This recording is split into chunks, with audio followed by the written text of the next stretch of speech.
Hello, everyone, and welcome to the MT4MH Studios, where we spread our love and we share our ketogenic lifestyles. Today is not only a special day because I'm hosting my first ever guest on the show, but it's also extra special because of who that guest is, the Thankful Carnivore himself, Mr. Brett Lloyd. Brett is one of the first people I started listening to on podcasts over 5 years ago as I began my ketogenic health journey. Over the years, I have listened to so many people, and still my two top favorite podcast listens remain Brett and Dr. Chris Palmer. To date, Brett has made nearly 1 million podcast appearances and has been a guest on the Carnivore Cast, the Scott Mize Show, Carnivore and Beyond, Rock Your Best Life, Lone Star Keto, Ketones and Coffee, Human Nutrition and Lifestyle, Boundless Body Radio, Low Carb MD, and many, many more. I first heard Brett on the Human Performance Outliers podcast, where he appeared on April 19th, 2019. That's way back when Sean Baker was still co-hosting with Zach Bitter.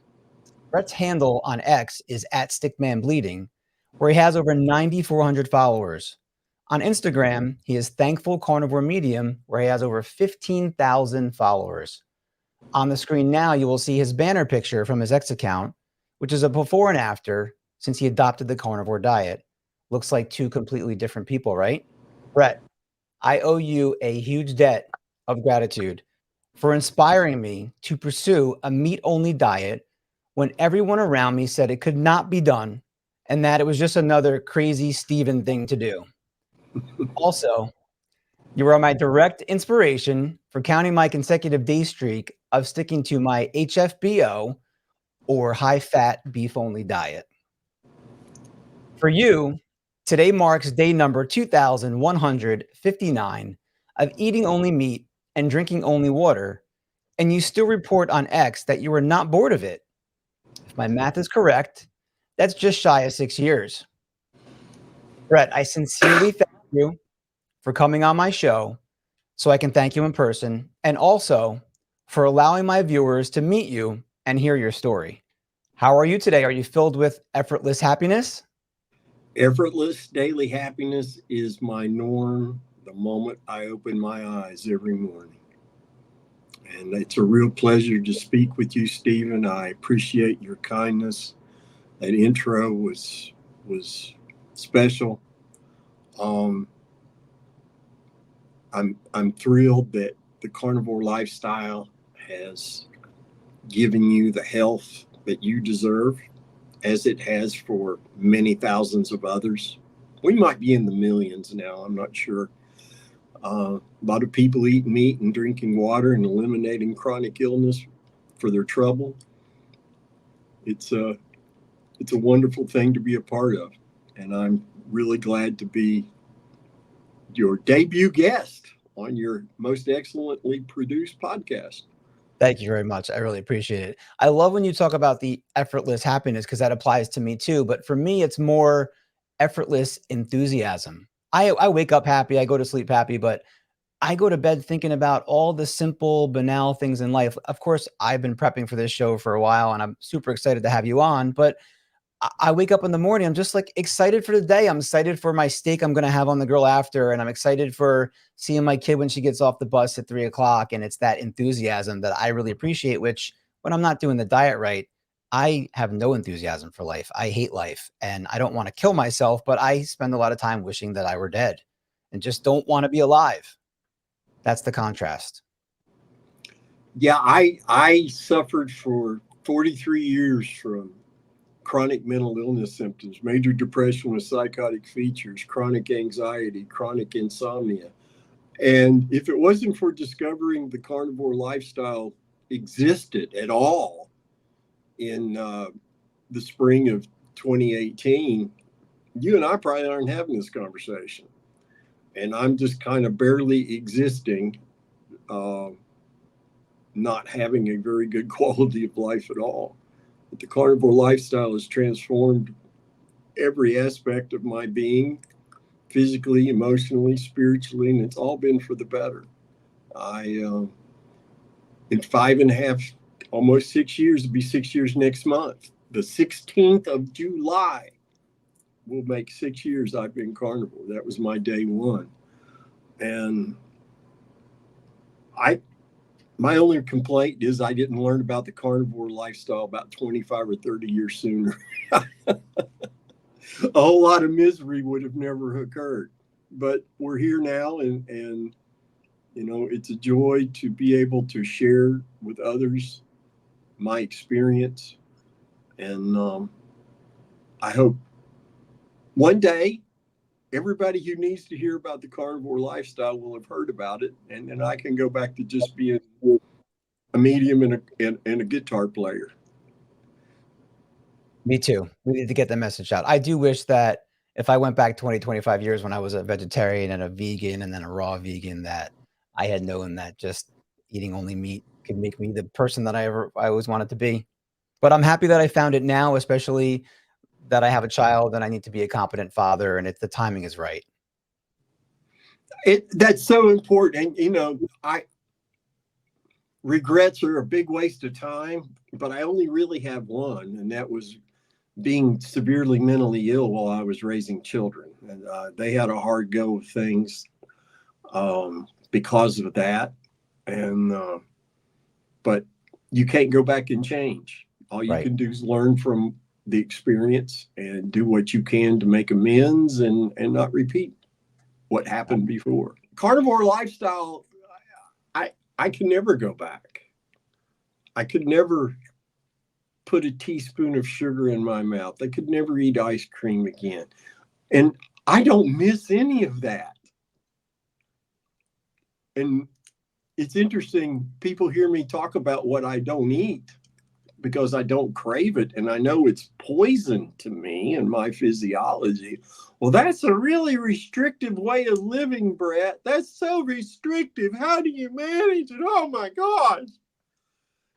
You know what's restrictive? Depression's restrictive. Arthritis is restrictive. Anxiety is incredibly restrictive. And some, you know, all these ailments that we've been given medicine for to manage our symptoms, courtesy of the disease management system, which sucks. And I'm thrilled and proud to say I have not been a part of the disease management system for going on almost 6 years. I'm 63 years old. I take no medications, none. I don't need them. I'm not suffering from a pharmaceutical shortage. The carnivore lifestyle is liberating. It frees us to become the humans we were always meant to be. And the more okay, I know you want to say something. I'll shut up. Go ahead. No, it's all right. No, it's all right. It's all right. I want to let you go. I love hearing you preach because it's the same exact thing that I tell people. They say to me, I can't eat how you eat because it's so strict and so restrictive. And I say the same thing you do. You know what's restricting is my old diet when I'm eating carbs and sugar. And even if I am eating sort of a keto diet, it's not enough for me. It restricts me from being a competent father and being a decent husband and living the life I want to live. That's restrictive. And then the next point I make is that, yeah, I eat a very high fat diet. I eat a large pile of fat and a smaller pile of meat. And I love every bite of every meal, always. That's how it should be, because if you're only putting into your mouth what you genuinely crave, how do you get tired of that? That's the one question that it either cracks me up or it annoys me to no end. You know, don't you get tired of eating the same thing every day? Don't you get bored? Why don't you add something green to your plate? Blah, blah, blah, blah, blah. And the truth of the matter is, I only eat what I crave that satisfies me, that I can afford. If I could afford it, I wouldn't be eating lean ground beef and bacon. I would be eating filet mignon and bacon. Because, man, filet is just amazing, but it's too damn expensive. And the money I save, I don't have to buy antacid. I haven't bought a bottle of antacids since July of 2018. I haven't had a headache of any kind since July of 18. That's almost 6 years with no headaches. And I used to have horrible headaches every day, starting back when I was a teenager. And I know now it's because of my diet. Everything I was eating was inflammatory. It was all garbage. There would be a little bit of meat, but I was pigging out on potato chips and peanut butter and jelly sandwiches and all that garbage that had no nutritional value to it whatsoever. The carnivore lifestyle isn't for everyone, but if you're sick and tired of being sick and tired, you've taken your meds as your doctor prescribed them for you, you've followed all the things that you've been asked to do, and you continue to get worse, or there's no improvement of any kind, then maybe it's time to take up the carnivore lifestyle for 30 to 90 days so that you can experience what life is like without consuming inflammatory material. Because it's joy. It's not about just being happy. It's about living a joyful life that the carnivore lifestyle provides and makes possible. I had the privilege of interviewing Dr. Ken Berry on my Instagram about 4 years ago. And he told me something that has always stuck with me. So you take a human being, Brett, and you properly nourish them. You properly hydrate this human being. They get the proper amount of rest. There's somebody who loves and cares for them, and the environment permits it. The natural state of that human being is one of happiness. This notion, you got to work for your happiness, you got to earn it, that's garbage. That's a lie. It's always been a lie. To make happiness seem like something that is unattainable, that's almost surreal, not natural. That's crap. The carnivore lifestyle helped me realize that. I don't have down days. I don't have bad days. I don't have days where I'm like, oh man, this day's just sucked. Now, does life still throw crap at us? Absolutely. Of course. Cars still break down. The roof might leak, might need to replace your roof when you can't afford it. But all of the things that life throws at us is so much easier to manage and maneuver around and overcome when your brain's not on fire with inflammation, when your joints aren't blinding you with pain and agony, when your thoughts are your own and not a mouthpiece for the illness that you're carrying around, stuck in a negativity loop all the time. The carnivore lifestyle is freedom. And if you don't ask me a question soon, I'm going to take up a collection. Well, first of all, I wanted to comment on your orange shirt because it matches the whole theme of my show. I got an orange ring on, and look at that. All right. That's awesome. Yeah, I've adopted black and orange as my theme colors. You can see I got the wire and the microphone and everything. So your shirt's great. I did want to ask you, what is the meaning behind your X handle, the @StickmanBleeding? Okay, that was that was born when I was Captain Cuckoo. My stage name, I'm a musician, guitar player, singer. I write songs. I used to be a regular live performer, and I'm stepped back away from that to pursue other things that are more satisfying right now.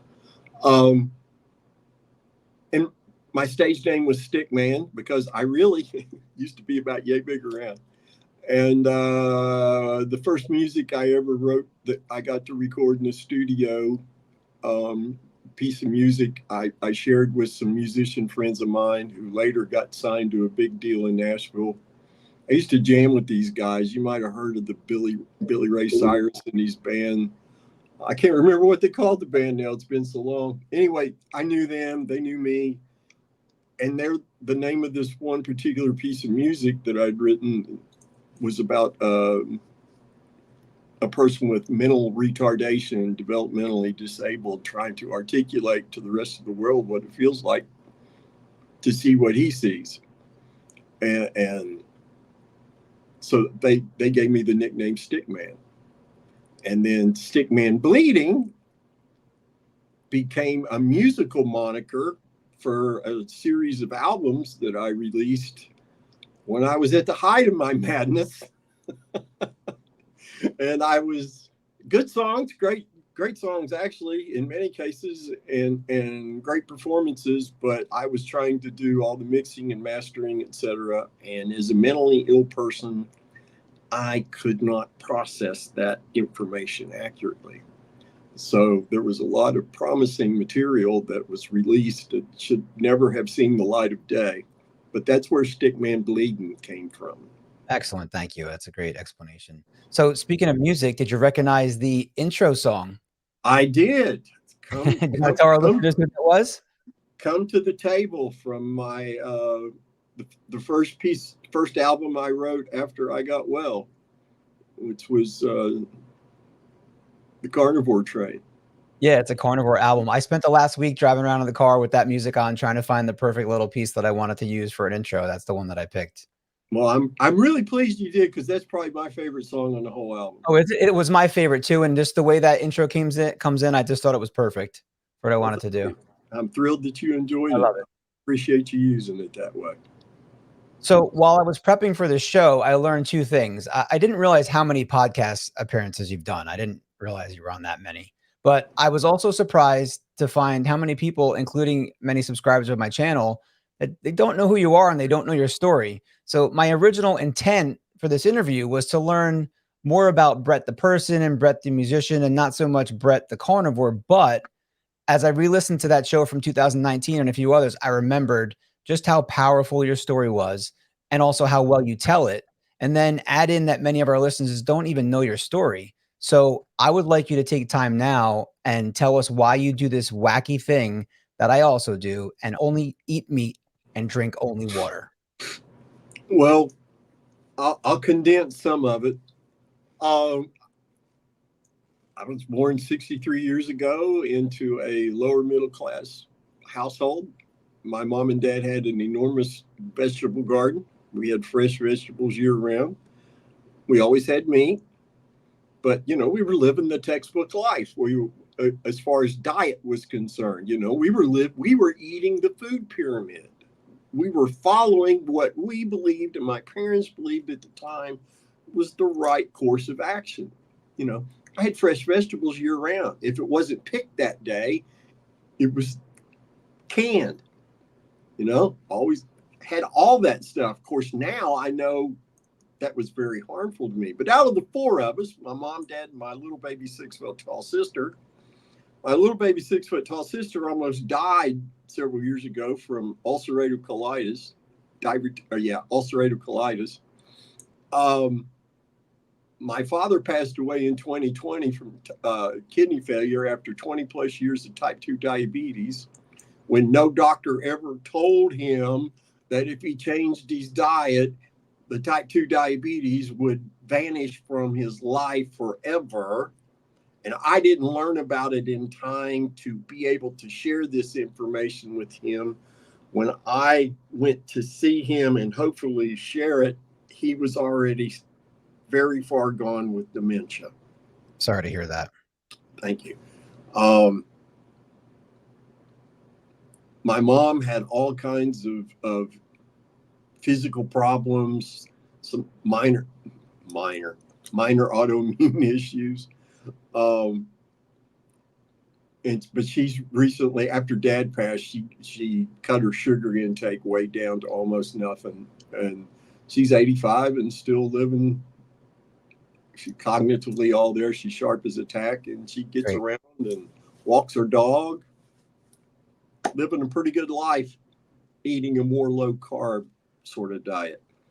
I started experiencing symptoms around the age of 15. That's when the sleep disruptions began. I would wake up in the middle of the night and my mind would be racing. It'd take forever to calm down and go back to sleep, etc. And this was in an era when there were no school counselors. There was nobody on the lookout for children suffering from mental illness or anything like that. It was, you're just a teenager, suck it up. You know? And then I just get a little crazier and a little crazier as every year goes by. I started working in the psychiatric field, the psychology field. And I was actually kind of good at what I was doing, but my behavior started going south. And I couldn't perceive problems. I thought the problem was everybody else was a little dumb and nuts. I wasn't a problem. Surely not. Well, I basically wrecked a really promising career that way.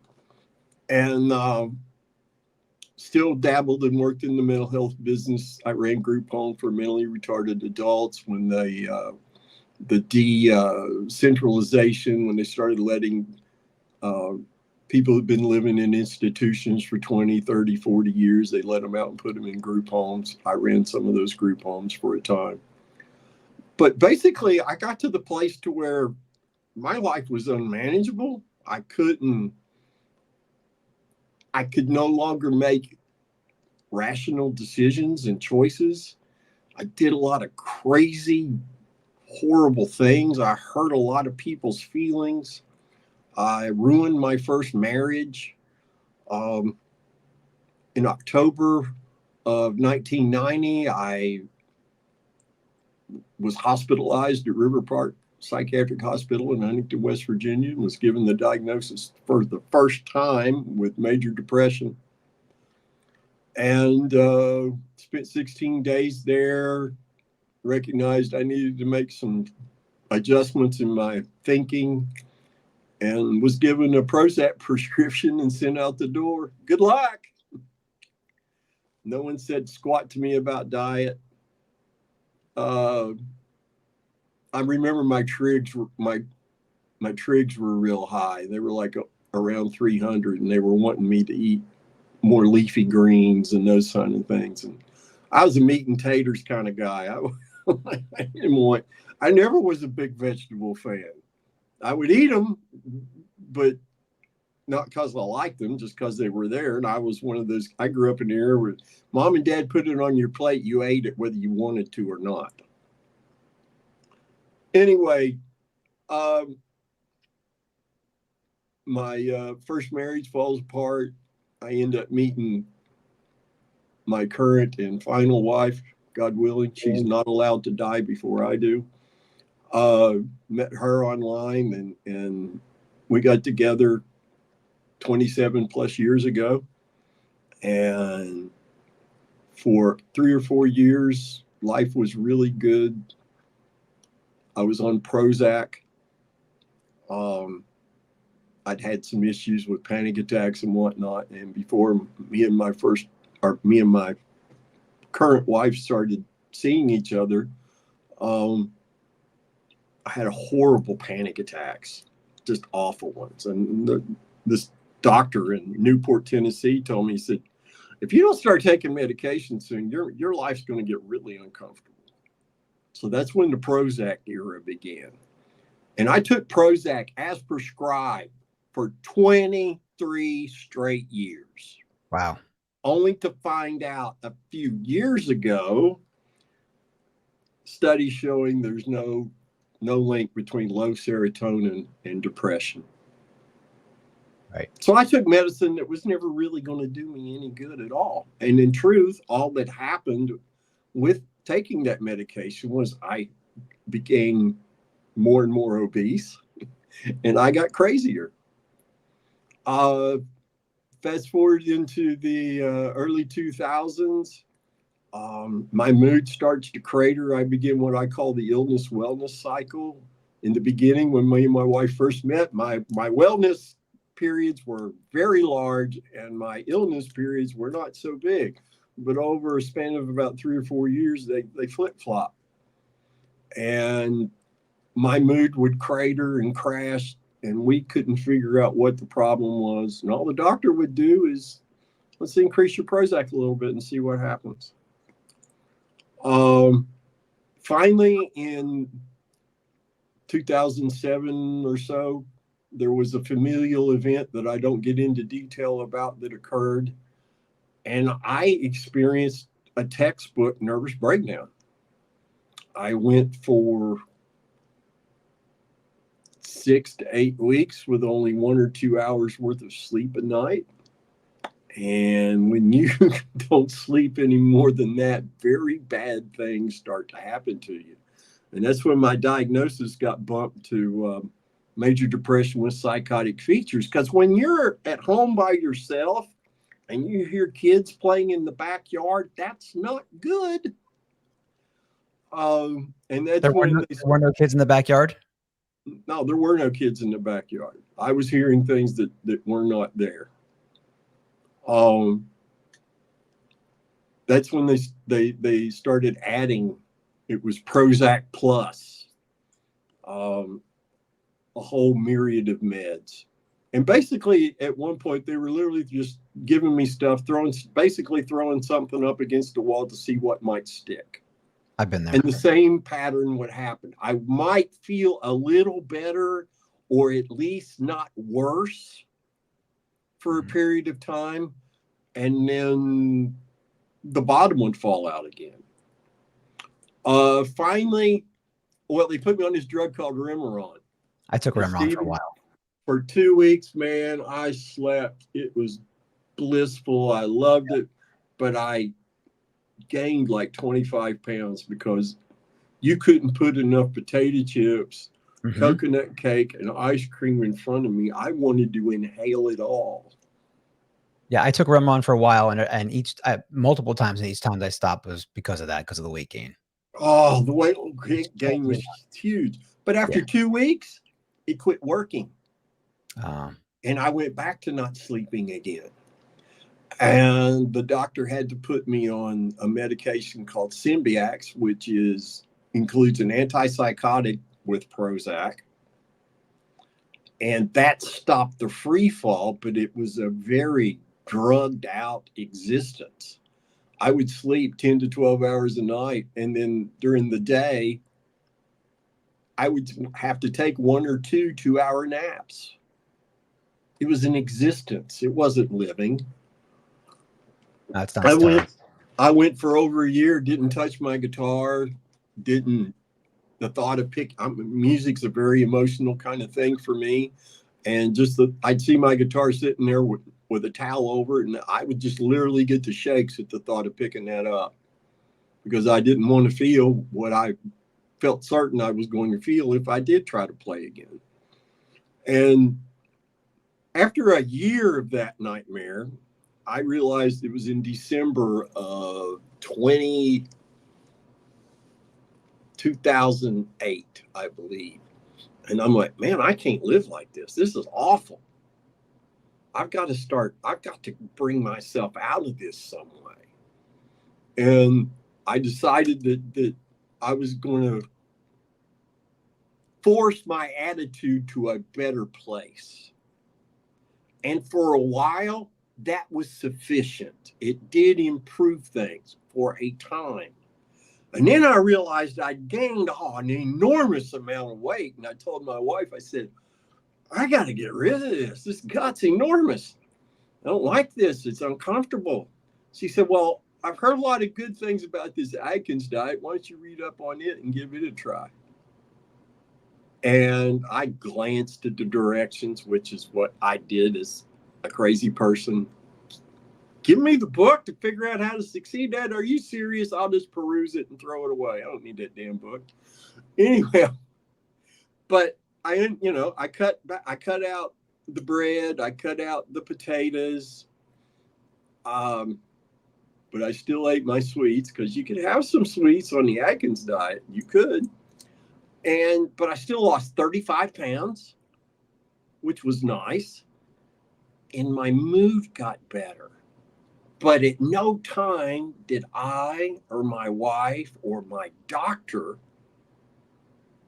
attribute my improvement in mood to the diet. It was my newfound way of thinking, supposedly. I got to go to my 30-year high school class reunion, had a really good time. I see those pictures now and I shudder because I was still fat. My gut was still too big, especially compared to now. Can you tell us what you were voted in high school? The class what? Class grouch. No, I don't think anybody listening to you for the last 20 minutes would believe that you were voted the class grouch. I was voted the class grouch, and I remember being really ticked off when I read that. And then I thought, I think I earned it. Yeah. that wasn't one of those revelations I would really like going back and remembering, but it's the truth. I was my own worst enemy. I was an athlete, and my mom would, first day of football practice, August 1, I'd come down the steps and my mom would say, I won't see you smile again till the end of basketball season. And she was right, because I wasn't right. I didn't have a healthy attitude. For me, it was win or die.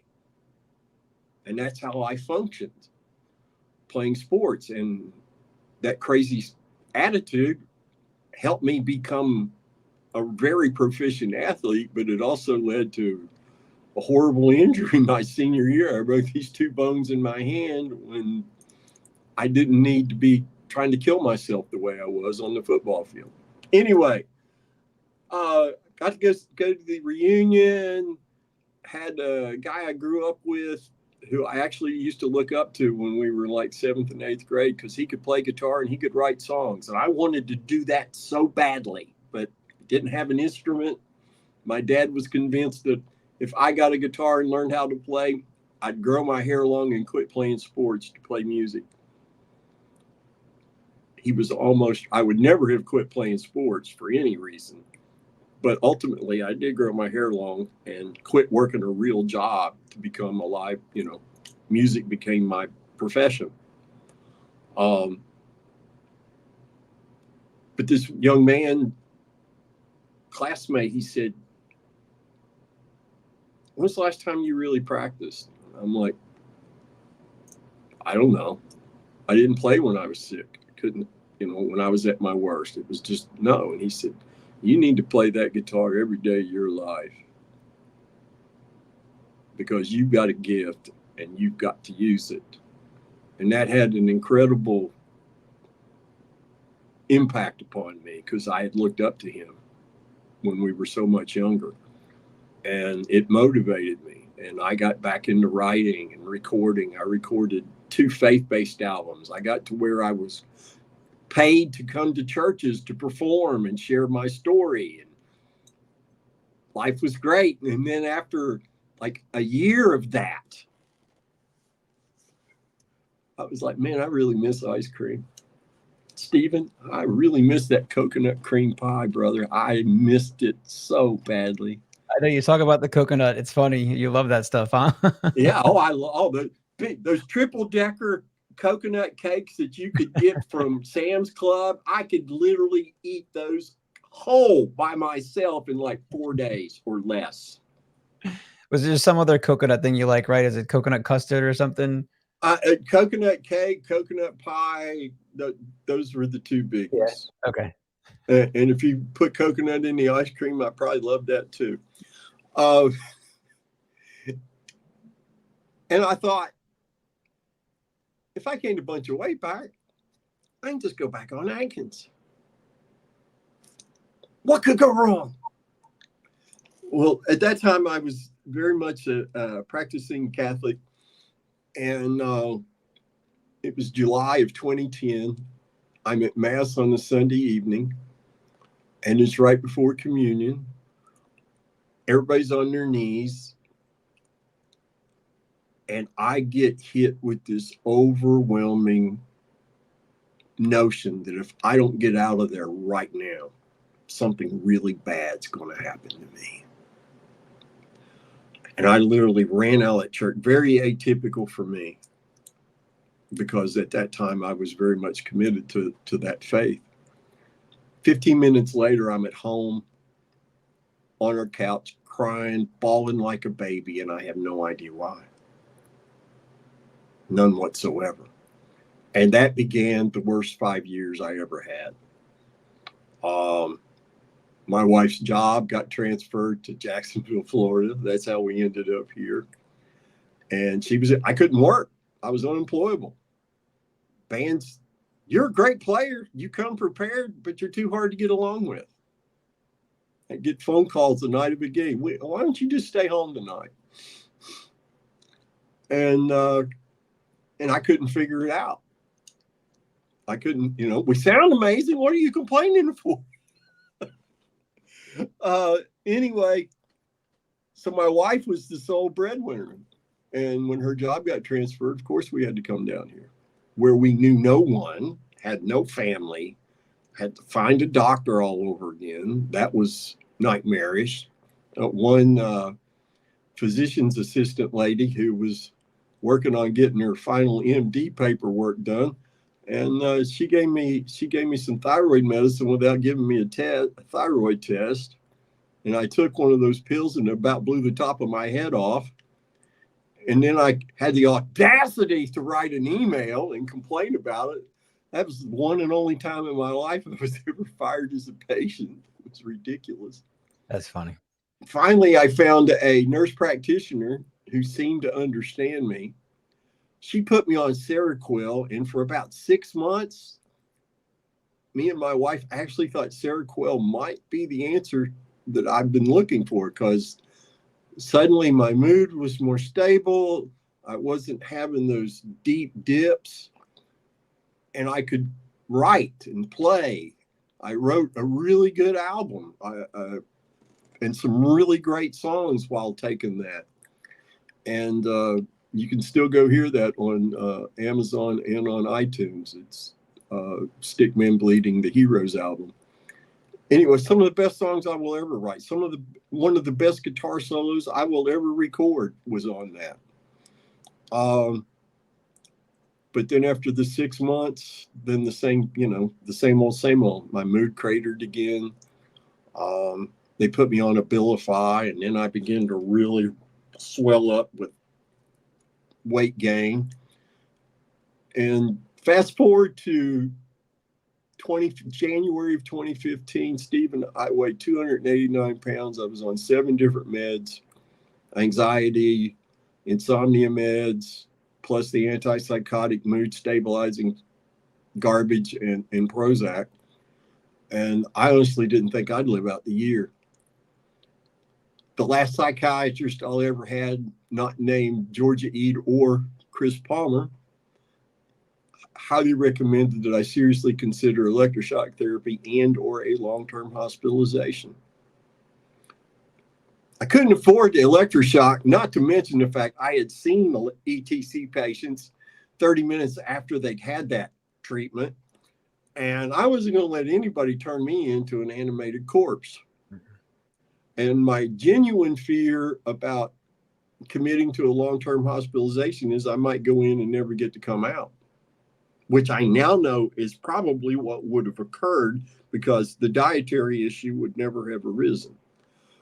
I was still writing a lot of music, and I'd found this lady. I'd written some blues songs I knew I couldn't sing, and I put an ad in Craigslist, and this lady answered who had the perfect voice.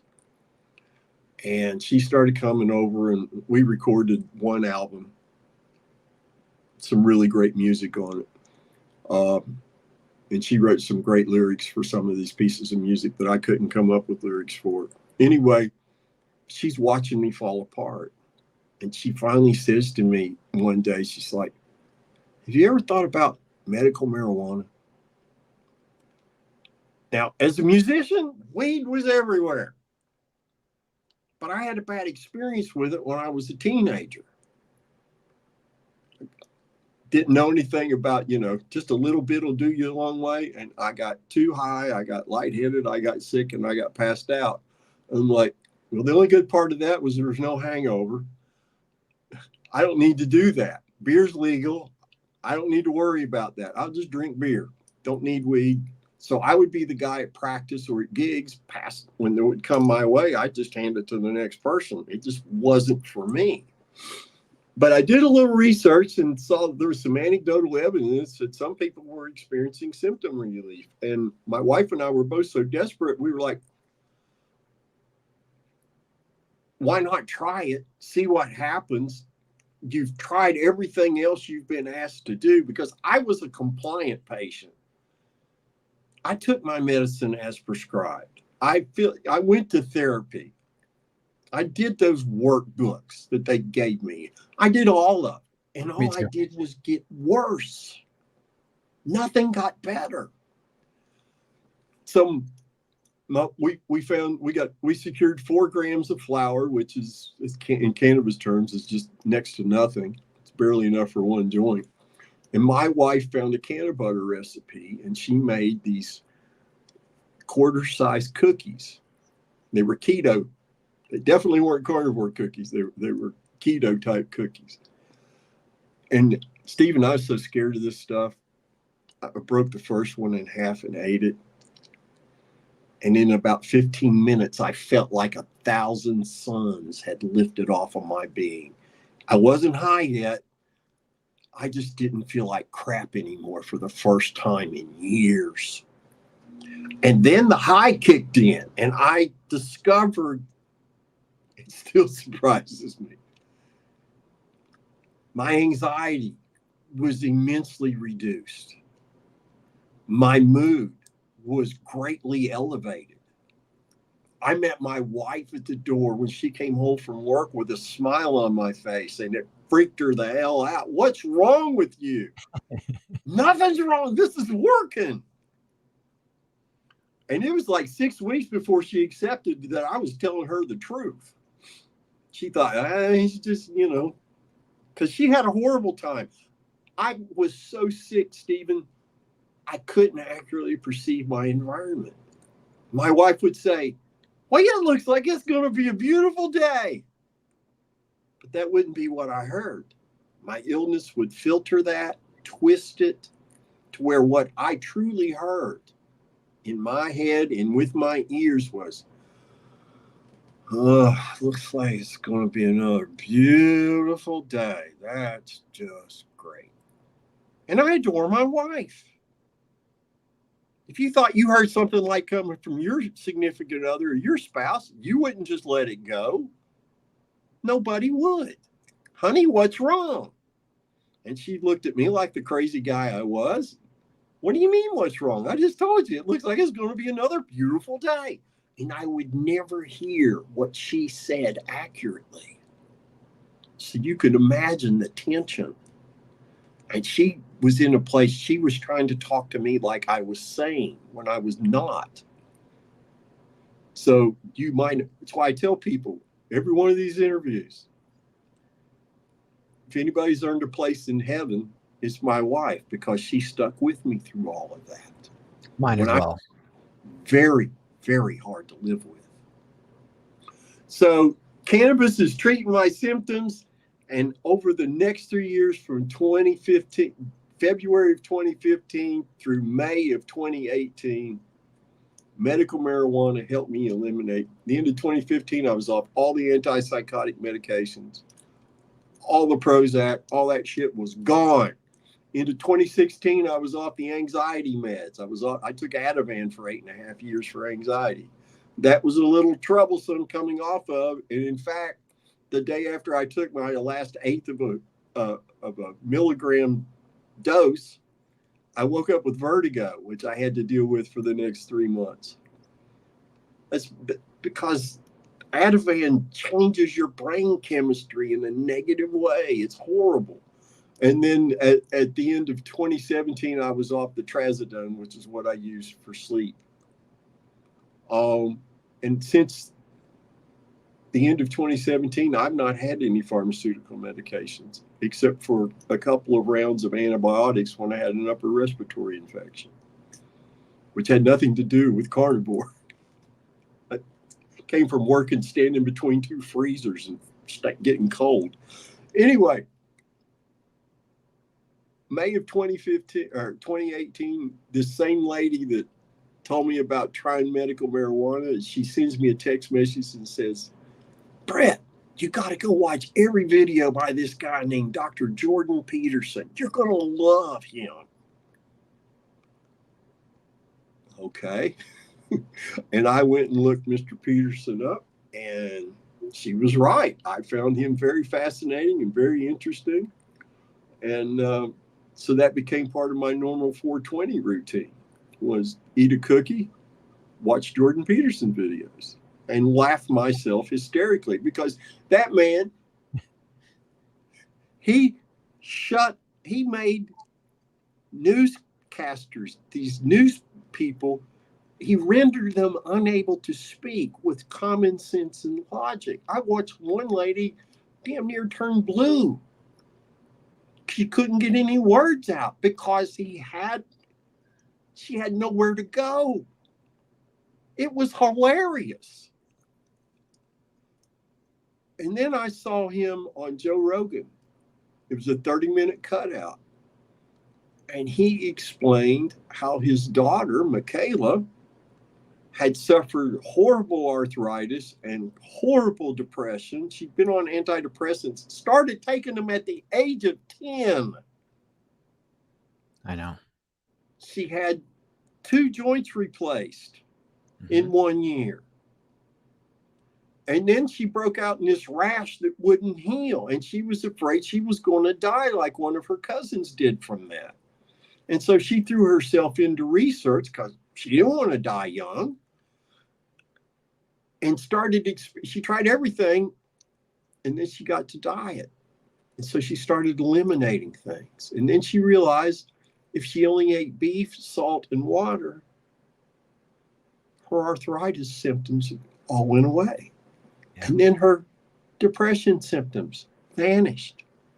And she could experience happiness. Now, if it's anybody but Jordan Peterson telling me this, the man who preaches, even to this day, the need to be honest always, or at least don't lie. If it's anybody but him, I'm changing the channel and looking for something else. Because, Stephen, just eating meat, that's crazy. Yes. That's nuts. We need vegetables. My wife comes home from work that day, and I said, before you do anything, you've got to watch this with me, because I want to make sure I'm really hearing what this man's telling me. And she watched it with me. And yeah, he's really saying he feels, I didn't even know he was sick. He suffered from depression and anxiety for years. I just thought he was tired because he was up late at night writing and grading papers. I used to watch a lot of his lectures, which are still up online. Fascinating man, but those older lectures you could see he's not well. But you wouldn't know it from the content that he's providing. So that leads me to looking into the carnivore thing more. And the next person I find is Dr. Sean Baker. Now, Dr. Baker and I aren't on speaking terms today, but I'm not going to get into that. The reality is he was a part of my healing journey at that time. And again, I believed of him at that time. He was a man of great integrity. They don't just give the nuclear launch codes to people who are flighty and prone to jumping on board with the latest fad, especially with diet. And then come to find out, he did a tour of duty as a trauma surgeon in Afghanistan. They just don't let anybody do that. But he's telling me on Rogan that he has seen dozens and dozens and dozens of examples of people eliminating chronic illness, including mental illness, from their life eating only meat, drinking only water. And then I saw a talk given by Amber O'Hearn. I love Amber. She may be one of the smartest human beings in this part of the world. This North America, the northern equator side. She's just highly intelligent.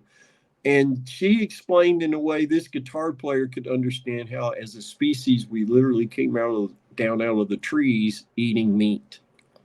Primarily, it's how we grew these large brains, which, since the advent of agriculture, our brain size has shrunk by like 300 cc's, and so has our skeletal structure. But that's right. After watching that and talking about it with my wife, I had to try this. Had to. July 16th, 2018 was my first day of only eating meat and only drinking water, and I have never looked back since. On the 10th morning after I started carnivore, I woke up without joint pain for the first time as an adult. Now, I'd never been diagnosed with arthritis. I just had what I thought were aches and pains. Woke up, nothing hurt.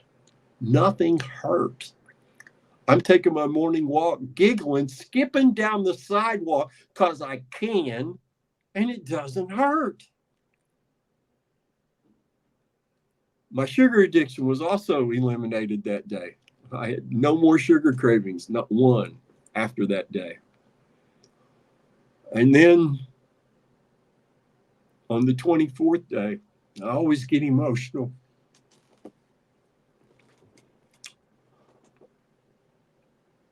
I'm taking my walk. It's like 6 a.m, give or take. It's still dark out. And it's like somebody flipped a switch. Now, I had been, when I started carnivore, I had been very careful not to think I was feeling better than I really was, because I was scared to death of creating a placebo effect within myself. I could see the potential for it very clearly. I'm walking, and it's like all of a sudden this switch is flipped. And all that rage, and all that anger, and all that darkness, and all that sadness, and all that shit that kept me from becoming the person I wanted to be, it all just went away. It vanished completely. And it was replaced by a waterfall of joy that has never left me, not even for a moment. I've been completely symptom-free ever since then. Even when my dad was dying and I was helping my mother with him in home hospice, that was an appropriate time to be sad. That wasn't a bad day when he took his last breath. We no longer had to endure him watching him suffer, and he no longer had to suffer another moment longer. And I got to come back home and be with my wife again after 3 weeks away. That was a good day. I don't have bad days. And that's why I'm willing to do these kind of interviews, because people need to know you're not broken. You're not a genetic error. Your parents didn't make a mistake. You don't have a character flaw. You were just taught to put things into your mouth you should never have put in there the first time. So you don't have to be a slave to big pharma. You don't have to be a slave to a sugar addiction anymore. You can experience the life you were always meant to experience. And that's why I do this. Thank you for the chance to share once more. I need to take a breath here, because that was amazing. I've heard you tell this story so many times, and I know it intricately well. And I usually get choked up when you do, but it's different. I feel like, you're talking to me this time. It's like, it's way more powerful. And I thank you for sharing your story. You're very welcome. And I genuinely appreciate the opportunity. And, I'm serious. When the day comes that everybody needs to hear about carnivore, when everybody's heard about it, then I won't talk about it again. But until that moment comes, I'm going to advocate for this lifestyle. People could deal with that reality or run away from it. It's up to them. One of the things I think is interesting when you were talking about Michaela Peterson's story is that before she got to the beef, salt, and water only, which she calls the lion diet, she was just eating beef and salads, and she was still having a lot of issues. And this is a very common story. And it was once she took the salads out that she became really symptom free. And you hear her and other people say, like, really, salad was really messing me up that bad. But to me, if you think about it, you're eating the leaf of the plant, and through our evolution, we've never sought after the leaves of the plant. Like, it's just not meant to be human food. That's correct. And I never thought leafy greens were tasty. What did you have to do to cover up the natural bitter flavor of the leaf? You had to put something on it. You might melt cheese, you might melt butter, you might put salad dressing, whatever it might be. You had to cover up the natural taste, the bitterness of that leafy green vegetable that you were trying to, this is healthy. Right. It was a lie. It's crap. We're not meant to consume those things. We're just not. And the fact that our digestive systems cannot process and digest cellulose, that pretty well covers it for me. Yeah, what did I tell you? What do I need? What do I need extra degrees and credentials? I'm a licensed dietitian. I know way more about diet for humans than you do, Brett. Yeah, but the more I do the opposite of what you want me to, the happier and healthier I am. Can you explain that away? There's so much of your story that I can relate to. You never took any anti-seizure meds like Lamictal or things that they would use for seizures? I did take Lamictal, and that was during the period where they were literally, every 3 weeks I was on something new and different. Let's try this. Let's try that. Let's see what happens. Didn't do anything for you? It made me into a emotionless minion. I just kind of sat around with a blank look on my face all the time. It didn't really do anything positive for me. Lamictal is the one drug that has really worked for me over the years. It's that, and it's also the marijuana is a big part of my story, and it's the specific strains that they use for seizures that are the best for me. And then the way that I do my high-fat keto diet is just like they would use for children with epilepsy. So those three things all combined, there's got to be something in my brain that's somehow related to epilepsy. That's why I was wondering for you. No, I didn't have seizures, thankfully. Yeah, I didn't have anything like that, but my response to Lamictal was less than stellar, believe me. I can do pretty well. And marijuana is still part of my life today. I was going to ask that. You cannot live angrily for 43 years and remove all the rough edges. Now, I've undergone a lot of changes. I'm nothing at all like I used to be, thank goodness. And I was recently told by somebody I trust that I'm not even anything like I was a year ago. And I'm always encouraged by that. My friends who are listening and watching, the carnivore benefits don't stop coming to you. I agree. For me, every day is always better than the day before. And there's always something that I can point to that I know is a benefit from the carnivore lifestyle that's causing my happiness, my joy. I'm able to perceive things so much more clearly and accurately now than I ever could before. That also contributes to the daily happiness. Right. The transformation never ceases. And I think that doesn't get discussed enough, because our bodies, its sole purpose is to keep us going, to keep us living right, to keep us on the path that we want to be on.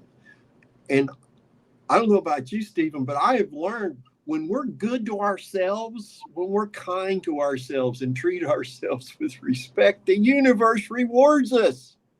Yes, that's been my experience. If you can't love yourself, how in the world do you hope to think you're ever going to be able to express love for someone else? Right. But Brett, So that's selfish. No, it's not. It's reality yes, versus what has been marketed and driven down our throats to indoctrinate us into thinking all that is true. right. Are you? I want to talk about what you're eating today. Are you still eating 3 meals a day? I am. I only eat when I'm hungry. I still get hungry 3 times a day. Every time I think I might be gravitating naturally to 2 meals a day, I'm proven wrong. And for me, that's really important that whenever I'm hungry, I always satisfy that hunger, because meat is not just my fuel, it is my medicine. Yes. And if I'm late taking my medicine, things can get sideways so Yeah. quickly. You still doing the lean ground beef and bacon at every meal? Absolutely. Until my body says to eat something different, that's what I'm going to eat. Are you doing 90-10 ground beef? 90-10 for lunch and breakfast, 93-7 for dinner. Wow, that's so lean. You know what's interesting is that you and I seem very similar. And if I ate like you, I've tried it, with not enough fat, I would still be irritable and angry and depressed. Mm-hmm. Now, on a scale of 1 to 10, I wouldn't be a 3 or a 2 at my worst. I could probably be a 6 or a 7 eating the way you do. But the way I eat, I can be at a 10, and there's a huge difference. And I wondered for you, if have you ever considered, you said gravitating towards 2 meals. Have you ever considered having a bigger meal and doing that twice a day? Or have you ever considered raising your fat, like maybe going to an 80-20? Here's the thing. My sanity is dependent upon my consistency. Right. So I don't play games with it. I don't wonder, would I feel better if I tried 80-20 or 85-15? I don't. What I'm doing is working perfectly for me and my physiology. Why do I need to change? Why do I need to try something else? You said you're still using the marijuana as well as medicine, right? Yes, Yeah. absolutely. So if I the reason I'm telling you this is because if I ate like you did, I would still need the marijuana to get through the day. But when Mm. I do the diet the way I do it, I don't even think about the marijuana. I'm going on maybe 7 months without it, and I've had stretches of up to 2 years at a time without it. So I was just curious. I mean, if it works for you, I'm not suggesting that you change it, but it's just something to think about. Mm. Well, for me, my wife probably appreciates me using the cannabis more than I do, because it takes the rough edges of my behavior away. Doesn't impair my thinking. Of course, I'm not sitting here vaping weed or smoking weed all day long, trying to send myself into orbit. It's when you use it medicinally, responsibly, you can function just like everybody else does. And it takes the edge off. Oh, Yeah. very much so. And especially now, because of the spiritualist work that I'm doing, it's very important for me to stay calm, Mm-hmm. to control my thoughts, to not put negative energy out for other people to experience or to have come back manyfold to myself. And, cannabis helps me with that significantly. And of course, I still use it to help me fall asleep at night. Okay. Yeah. And I'll probably always need that. I think the combination of taking meds for as long as I did, I know my brain chemistry was significantly altered, and I've learned that there has been some amount of brain damage from that. And cannabis helps me sleep. I mean, when I lay down at night, it's seconds before I'm asleep. And I don't mean 30 or 40 seconds. I mean 5 or 10 seconds and I'm out. And I don't wake up until I've gotten at least my 5.5, 6 hours in. Or, courtesy of age, my bladder says, go ahead, get up and go tinkle, Brett. You know you need to. Come on. Let's go do the old man thing. But yeah, cannabis is it's useful for me. It's not for everybody, and that's why I don't advocate it for everyone. And I have coached people who I at times thought cannabis might be of assistance for, but because they didn't live in a state where it was legal, I never even brought it up. Because what's the point? Right. Yeah. Yeah. I'm very fortunate. I found that, I've got this logo that my buddy made. It's the high fat beef only. And it's the 90-10. I keep my fat at or around 90%. And I find that I have all those same benefits that you have, but I don't need the marijuana. And I'm not just I say my expectation is to be a competent father, but when I do this, I can be a great father and I can tolerate my kid most of the time. It's hard when you have a kid, especially who's troubled, but that's why I do what I do. I need to stay calm and I need to be able to handle life. And one of the things I like is that life is it becomes so easy. And I'll look back at the end of the day. I'll look back at my day and the amount of stuff that I accomplished. And I don't feel like I even tried hard to do anything, but because life is just so easy and the stress that gets thrown at you, everything just it can roll off your shoulders. It's really amazing. Things that used to take my anger from 0 to 1,000 in like four heartbeats, they were all really just anthills of nothing. Yes. And I don't, I can still be made angry, but it's not something that lasts. Mm-hmm. I usually vent and then go about my normal day. Me but too. Somebody's really got to go out of their way to do something to actually make me angry. I've worked and asked the universe in truth, because every good thing I've ever destroyed in my life, I did while I was angry. So the less anger that I can feel, the better.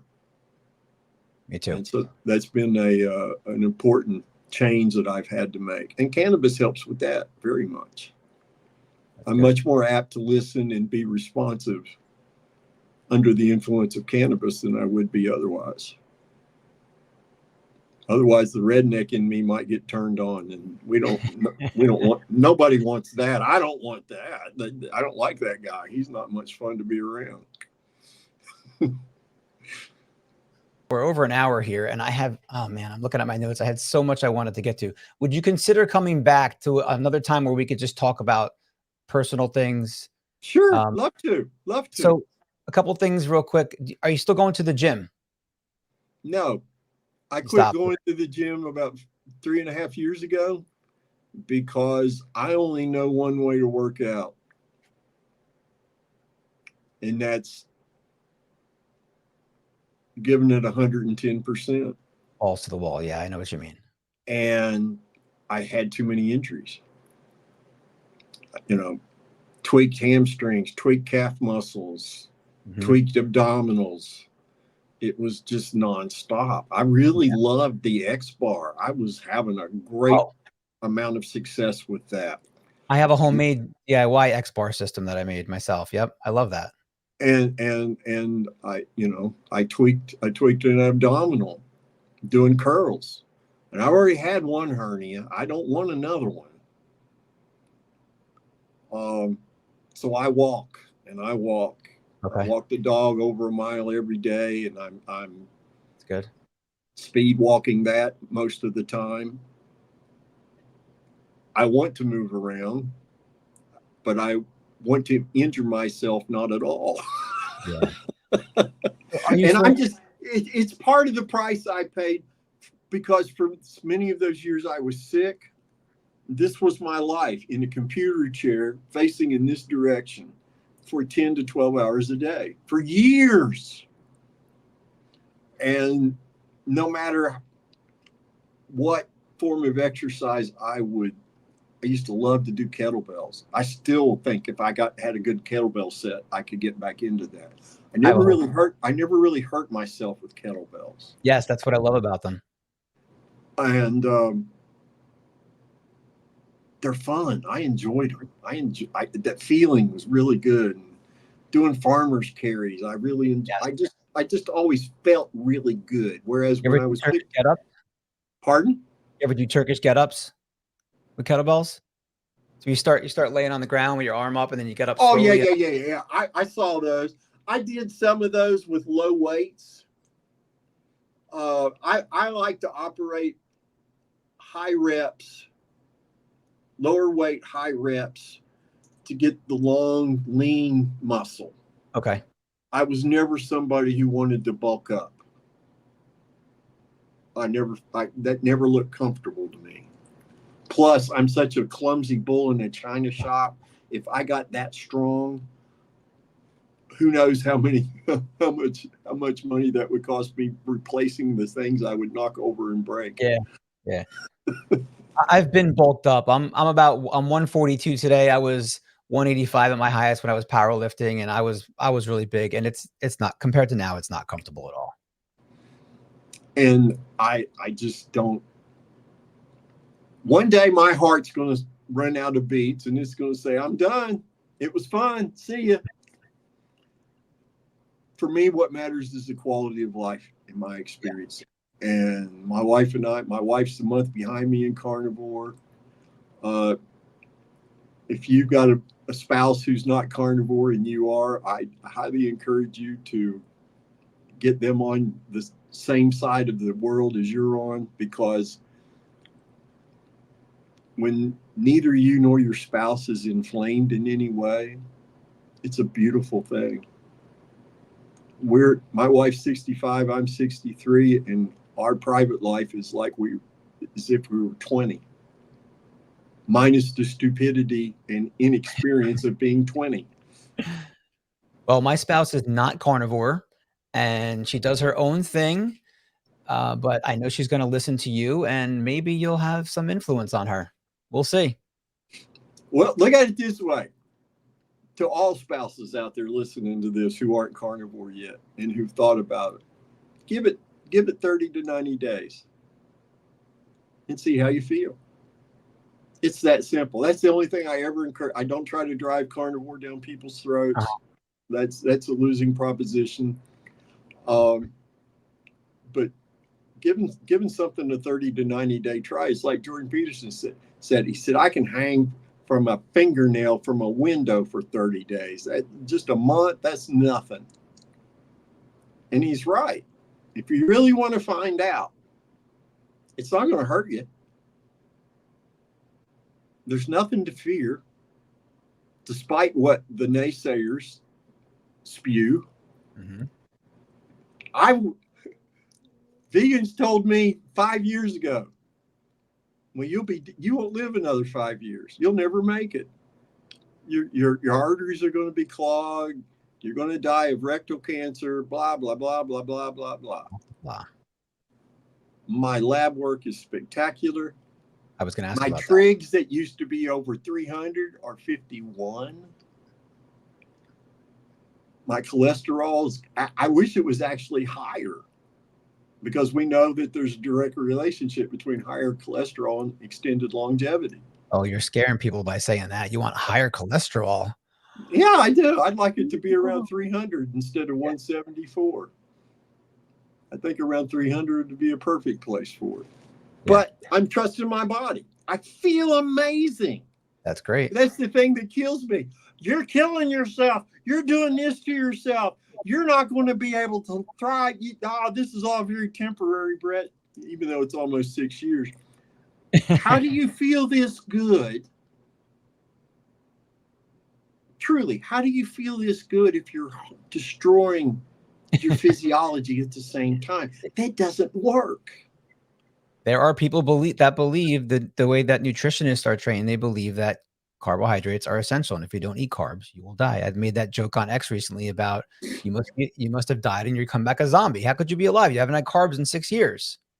Seriously, haven't had carbs, haven't missed them, don't want them. In fact, many grocery stores, you have to walk through the cereal aisle to get to the meat counter. Mm-hmm. I call that the valley of death because it smells horrible to walk through that now. It smells awful, that the seed oils and it's Yes. disgusting. No, my body is regulated properly. My Right. hormones are imbalanced. My plumbing functions as it's supposed to function. I'm not changing anything until my body says, hey, you need to make an adjustment. I like that. It's the way to do it. And until then, ground beef and bacon, I love it. There you go. What's to not love about eating what you crave? Right. Food's not entertainment. It's fuel. Right. we eat to live, not live to eat. Exactly. It's that simple.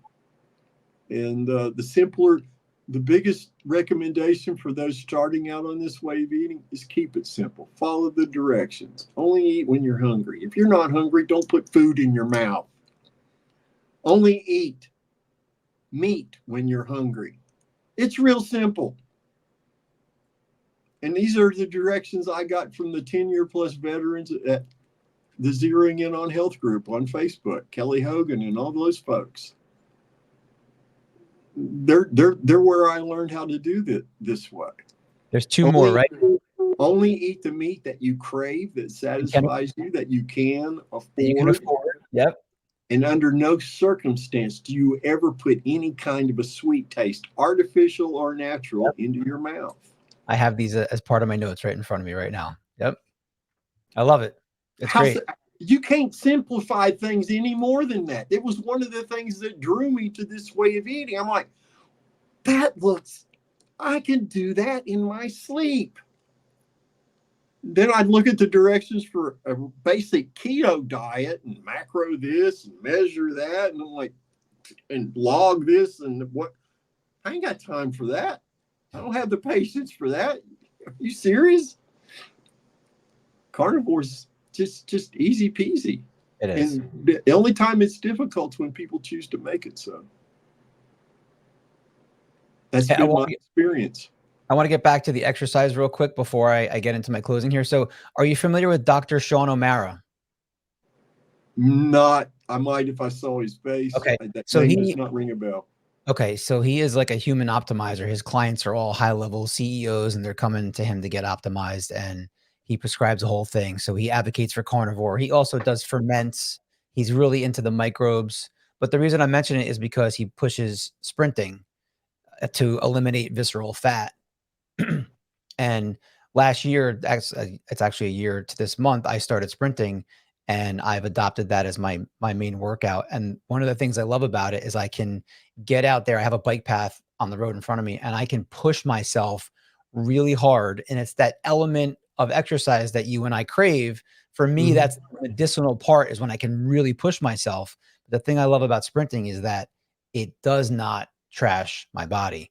I haven't had a single injury since, and I push myself a couple times a week, and I might get a little bit of soreness here, but it's that kind of soreness that we enjoy and we appreciate, but I never get injured from it. So I just wanted to plant that seed for you. You may want to look into Sean O'Mara and find out about, if you want to talk about it more off the air, we can. I've tried sprinting, and my calves and hamstrings, even with a proper warm up, trying to gradually work my way into it. I spent too many years sitting, living a sedentary life, and what sprinting did for me, at first it was exciting. I loved it. Yeah. And then the injuries started coming. Okay. Pulled groin muscle, muscle minor tear in my left calf. Yeah. So good. It's just, it's part of the price I pay for how I lived for so many years out of ignorance. And I live with that. I accept that. And, if heaven forbid, but in 10 minutes from now, if my heart decides, hey, I'm tired, I have nothing to complain about. I will have enjoyed almost 6 years of happiness and joy on a level I never imagined would ever be possible for me. That's amazing. We're all going to die one day. There's no getting out of this life alive. So, it's not something I fear or ruminate about, which I think drives some of the vegans even crazier. What do you mean you're not afraid? What good's it going to do me? I mean, in fact, what good is fear? Unless something is threatening you that might kill you in the next 2 minutes, what is there to be afraid of? Right. I can thank carnivore for being able to live that way. That's amazing. This is a good segue into my closing. So part of my closing, I'm going to ask some questions that would be posed from you to your younger self. So the first one is related to diet and mental health. What is a piece of advice you'd give to your younger self before you discovered this diet? Something along the lines of how to get through the tough times. Oh, geez. I think probably the first thing I would say is you've got to always be honest with yourself and with those you interact with, which was something I had a real problem with when I was young. I was a pathological liar. And in a way that harmed others more than it harmed me. And that would be the first thing. Okay. And then the second thing would be to think before speaking. Always. Think about what you're going to say. What you're going to say going to have the impact you're hoping for? Are you going to say what you want to say because it's good for somebody else to hear? Or are you doing it just to satisfy your own need to be despicable because somebody was despicable towards you? Yeah. Those would be the two biggest things. Okay. So I think you just answered my second question was going to be basically the same, but not so much related to diet, but more of a life lesson. But I think that's it right there. Mm-hmm. Honesty matters. When we're dishonest, even over the littlest thing, there's a ripple that goes out and affects everyone in our community, in your household. We're all connected, whether we want to be or not. That's the reality. And when we do stuff that's positive and helpful and kind for others, we raise the vibration of the collective consciousness to a healthier place, to a happier place. We do the opposite of kindness, then we help contribute to the lowering of the collective consciousness. There have been studies that showed, one study they did, I heard about a couple of years ago, took 1,700 people who just meditated in an area, and the whole meditation was to lower crime. Their violent crime was terrible. And so they were desperate to try anything. And so as an experiment, these 1,700 meditators got together and asked the universe for less violent crime in their area. And in 6 months, violent crime was down 85%. Wow, look at that. So the power of positivity. Being positive is powerful stuff. Yes. It really is. And it takes less effort to be positive than it does to be negative. We always feel, have you ever heard anybody say, oh man, I had a joy overdose the other day. I haven't been right since. Nobody ever talks like that because it's not what happens. But how many times have we been angry? And then later we felt physically horrible because of it. Why would you want to do that to yourself? There's just no need. Right. And without carnivore, I would never have realized that. I'm glad you tied that in. Good.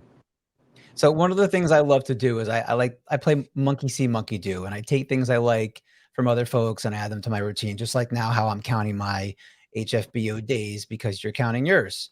I'm going to catch you one day, by the way. I'll have to die. Well, I'm going to catch you one way or another. So I listened to Ben Azadi. He used to, his old podcast was Keto Camp. Now he's Metabolic Freedom.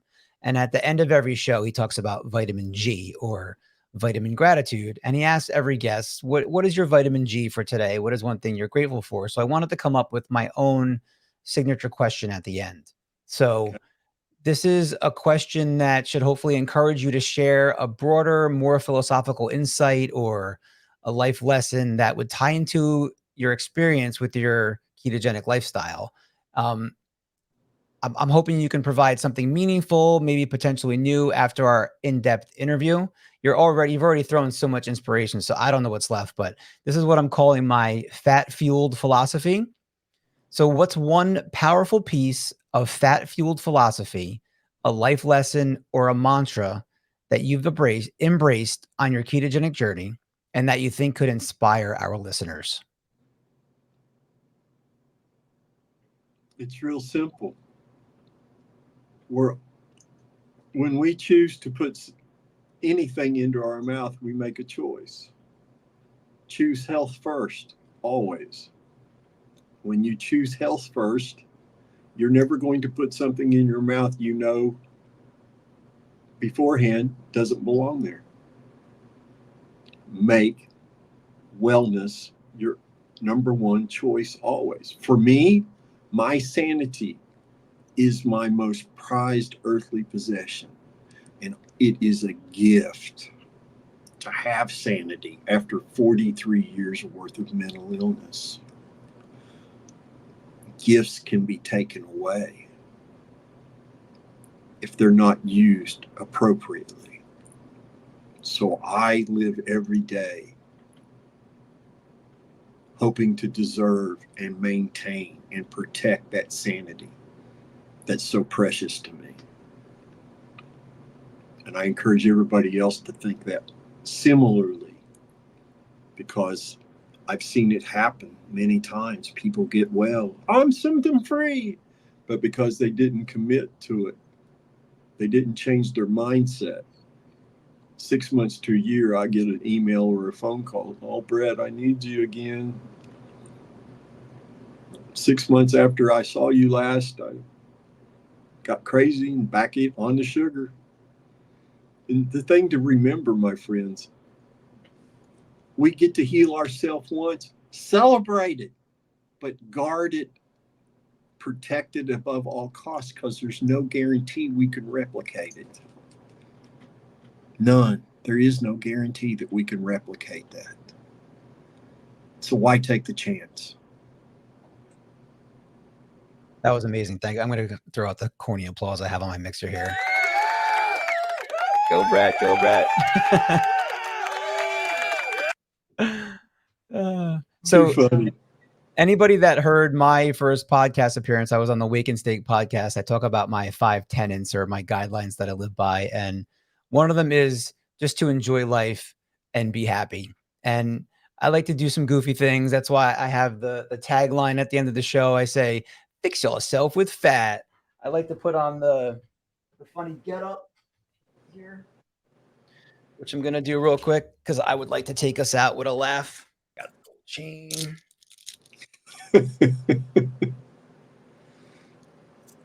Always got his rapper outfit coming on.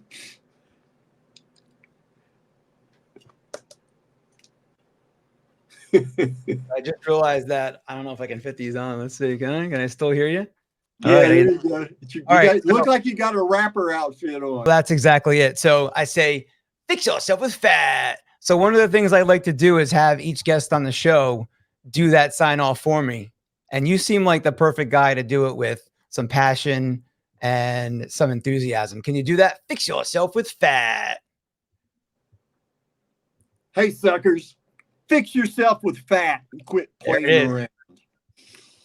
I love it. Awesome.